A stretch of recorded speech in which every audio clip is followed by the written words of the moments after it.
মানুষের সাথে মানুষের সুসম্পর্কের মেয়াদ সত্যিই খুব কম। সময় বদলায়, প্রয়োজন বদলায়, পরিস্থিতি বদলায়, আর তার সাথেই বদলে যায় মানুষের আচরণ ও গুরুত্ব।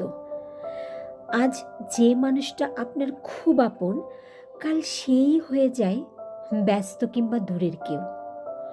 অভিযোগ না থাকলেও দূরত্ব তৈরি হয়, কথা কমে যায়, সম্পর্ক ধীরে ধীরে হয়ে পড়ে খুব ফিকে। এই বাস্তবতা যদি আপনি মেনে নিতে পারেন, তাহলে দেখবেন আপনার কষ্টটা একটু কম হচ্ছে।